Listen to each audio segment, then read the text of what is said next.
नवमी अर्थात नवरात्रि का अंतिम दिन माँ सिद्धिदात्री को समर्पित है। देवी का यह रूप भक्तों को सभी प्रकार की सिद्धियां प्रदान करने वाला है। मार्कंडेय पुराण में 8 सिद्धियों का उल्लेख मिलता है, जिनके नाम क्रमशः अणिमा, महिमा, गरिमा, लघिमा, प्राप्ति, प्राकाम्य, ईशित्व एवं वशित्व हैं। ब्रह्म वैवर्त पुराण में 10 सिद्धियों का उल्लेख है, जिनके नाम क्रमशः सर्व कामा वसायता, सर्वज्ञत्व, दूर श्रवण, परकाय प्रवेशन, वाक सिद्धि, कल्प वृक्षत्व, सृष्टि, संहार करण सामर्थ्य, अमरत्व और सर्व न्यायकत्व है। इस प्रकार पुराणों में कुल मिलाकर 18 सिद्धियों का उल्लेख मिलता है। माँ सिद्धिदात्री इन सभी सिद्धियों की स्वामिनी है और सभी सिद्धियां अपने भक्तों को प्रदान करती हैं।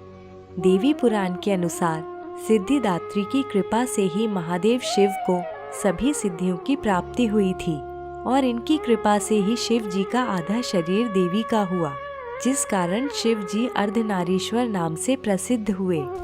धरती पर दैत्यों के अत्याचारों से मानव की रक्षा करने और लोक कल्याण हेतु माँ दुर्गा नवमी के दिन सिद्धिदात्री के रूप में प्रकट हुई थी। माँ सिद्धिदात्री का रूप अत्यंत सौम्य और आकर्षक है। इनकी 4 भुजाएं हैं। दाहिनी ओर ऊपर की भुजा में चक्र और नीचे की भुजा में गदा है।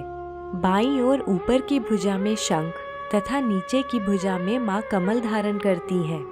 उनके कंठ में दिव्य माला सुशोभित है। देवी का यह रूप कमल पर विराजित है और इनकी सवारी सिंह है।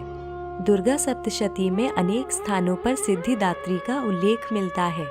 एक कथा के अनुसार देवी ने स्वयं ही कहा है कि मेरे अतिरिक्त दूसरी कोई नहीं है, ये सब मेरी ही विभूतियाँ हैं।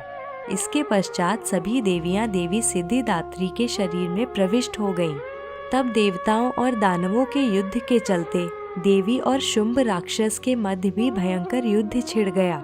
शुंभ को अपनी ओर आते देख देवी ने त्रिशूल से उसकी छाती पर तीव्र प्रहार किया और उसे धरा पर गिरा दिया।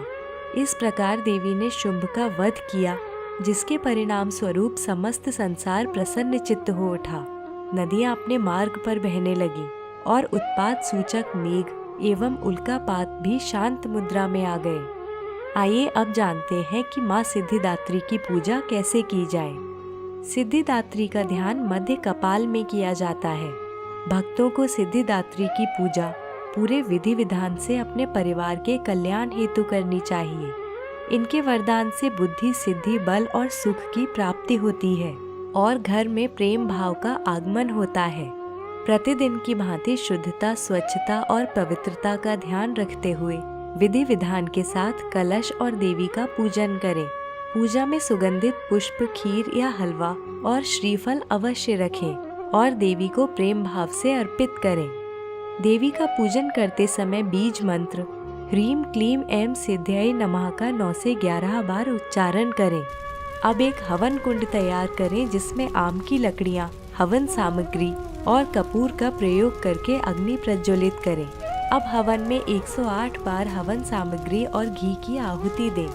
हवन करते समय माला पर देवी मंत्र ओम ऐं ह्रीम क्लीम सिद्धिदात्यै नमः का 108 बार जप करें और प्रत्येक मंत्र के पश्चात स्वाहा के साथ कुंड में आहुति दें। अंतिम मंत्र पर कुंड में नारियल और घी की पूर्ण आहुति देकर हवन संपन्न करें। चूँकि यह नवरात्रि का अंतिम दिन है, इस दिन दुर्गा सप्तशती के अध्याय का पाठ और पुस्तक में उल्लेखनीय बीज मंत्रों का उच्चारण अवश्य करें और संभव हो तो माँ दुर्गा का भजन कीर्तन भी करें। अब क्षमा याचना और आरती के साथ पूजा का समापन करें। यदि आपने 9 दिन का उपवास किया है तो माँ से प्रार्थना करें कि आपको सदैव ही इस भक्ति भाव से माँ ओतप्रोत रखें। इस दिन अच्छा भोजन बनाकर माँ को भोग लगाएं और सर्वप्रथम 9 कन्याओं एवं 1 बालक को भोजन कराएं। तत्पश्चात उनका तिलक कर उन्हें दक्षिणा दें।